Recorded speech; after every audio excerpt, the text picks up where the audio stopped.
이길 배송, 당일 배송, 30분 배송, 대한민국 택배가 부러운 일본. 우리나라에서 처음 시작한 택배 브랜드는 1992년 한진의 파발마라고 합니다. 코로나 재난하에서 가장 잘 나간 사업 분야 중 한 곳이 택배업계입니다. 국내 택배업계가 감당하지 못할 정도로 일이 몰려서 그런지 일본 매스컴에서는 순발력 있게 혐한 소재로 활용합니다. 지난 10월 11일 일본의 와우코리아라는 매체에서는 일본에서 배운 택배 디지털화의 한국에서는 30분 배송의 무한 경쟁으로 라는 제목의 기사를 내보냅니다. 와우코리아라는 매체는 주로 우리나라 연예계 소식을 위주로 국내 조중동 등 혐한 신문사들이 보도한 내용을 그대로 번역해서 싣거나 가공한 기사를 내보내면서 먹고 사는 매체입니다. 택배를 어떤 식으로 혐한 소재로 사용했는지 기사를 요약해서 확인해 보겠습니다. 근대화 과정에서 한국어에 영향을 미친 일본어는 헤아릴 수 없지만 일제강점기 이후 한국에서 일본이 발상인 단어로 유명한 것이 택배다. 가라오케는 너무 일본 냄새가 강해서 한국 도입 몇 년 후에는 노래방으로 변경되었지만 택배는 한자어가 그대로 한국에서 사용되고 있다. 한국은 그 말과 함께 일본의 택배 시스템을 배우고 있었던 것이다. 금년은 택배업계에 특별한 해가 되고 있다. 신종 코로나 바이러스 영향 중 하나는 택배 배송 배달의 증가이다. 일본에서는 우버이츠의 배달이나 아마존의 빠른 배송이 화제가 되고 있지만 한국에서는 30분 배달이 화제가 되고 있다.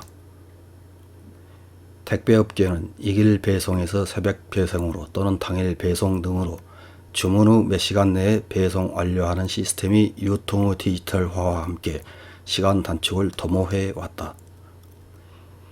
이에 내몰린 기존의 오프라인 유통업계는 30분 배송에 주력하고 있다. 30분 배송이란 무엇인가?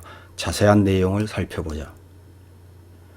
한국의 편의점 업체인 CU를 운영하고 있는 BGF 리테일사는 근거리 30분의 도보 배달 서비스를 개시한다고 발표했다. CU는 작년 6월에 이미 배달 어플 사업자와 협력해 자전거 배달을 도입했다. 이번 도보 배달 서비스는 여기에 더해 매장에서 반경 1km 내에서 30분 배송을 실현한 것이다. 한편 다른 편의점 업체 GS25는 CU보다도 먼저 도보 배달 서비스 우리 동네 딜리버리를 금년 8월부터 개시하고 있다. 이곳은 범위가 좀 더 넓어 매장에서 반경 1.5km 내에서 30분 배송을 목표로 하고 있다. 왜 이들 편의점은 30분 배송에 뛰어드는 것일까? 이 서비스가 새로운 수요를 낳고 있기 때문이다. CU는 8월의 편의점 배달 주문량이 7월에 비해 90% 증가, 9월은 8월에 비해 약 2배 증가했다. 일본의 우버이츠가 편의점과 협력하고 있는 것과는 달리 한국의 배달 어플 업계는 편의점 업계에 승부를 걸고 있는 측면도 있다.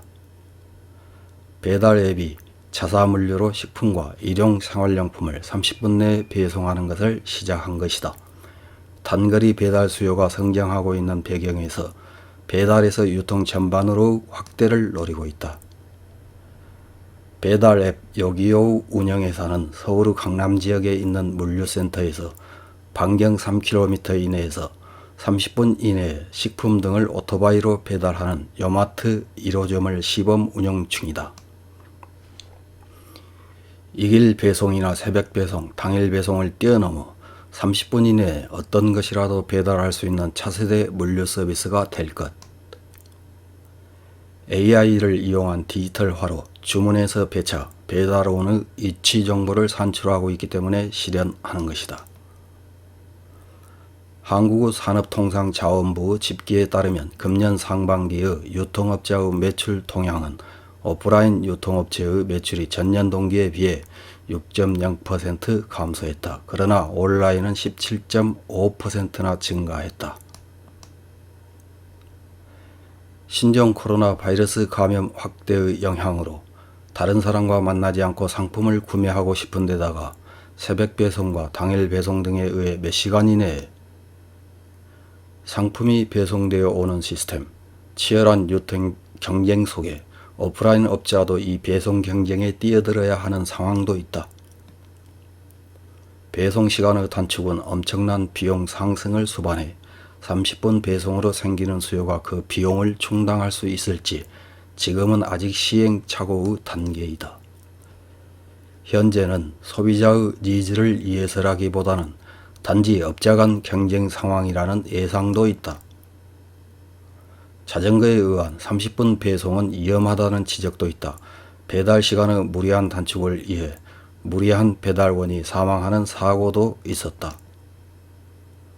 일본에서는 미국의 우버 테크놀로지가 전개하는 배달 서비스 우버이츠 배달원의 교통 면허가 문제시 되기도 했다. 인구 약 절반이 서울 지역에 집중한 한국만의 편리함이기도 하며 소비자는 기쁘지만 이 서비스를 제공하는 회사 측에는 힘든 측면도 있을 것이다. 디지털화에 따라 IT 기술을 구사하는 새로운 경쟁자의 시장 참여, 무한 경쟁 상태에 들어가 있는 한국의 배송업계, 일본에 시사하는 경쟁의 태도에 앞으로도 주목하고 싶다. 이런 기사를 본 일본의 넷 우익들은 어떤 댓글을 달았는지 몇 개 확인해보고 마치겠습니다. 첫 번째 댓글입니다. 한국의 일이니까 빨리빨리 해서 사고를 일으키고 배상이라든지 빨랐지만 국물이 넘쳤다든지 맛보다 택배 시간의 경쟁을 하기 시작하고 본말천도인 결과가 될 것 같아. 다음 댓글입니다. 2014년에 이르러 BGF 리테일의 신규 주식 공개에 맞춰 해밀리마트가 보유하고 있던 BGF 리테일의 지분 25%를 모두 매각하고 제휴를 해소했다. 그때 BGF 리테일 측은 이제 일본 기업의 신세를 지지 않아도 좋다. 한국 편의점 업계의 넘버원이 일본의 넘버3에게 배우는 것은 없다고 말했다. 인연을 끊기를 잘한 것 같다. 다음 댓글입니다. 디지털화의 한국이라든지 피노키오가 되어 있는 것 같습니다만 예를 들면 인감의 경우는 같은 이름이 너무 많아서 사기가 다발했기 때문에 폐지한 것이지 특별히 시대의 흐름에 따라 변경한 것은 아닌 듯 하다. 30분 배송이라고 치킨집과 같이 난리뱉기 때문이지요. 다음 댓글입니다. 결국 배운 건 아니겠지요. 시간 싸움은 질 저하를 낳을 뿐.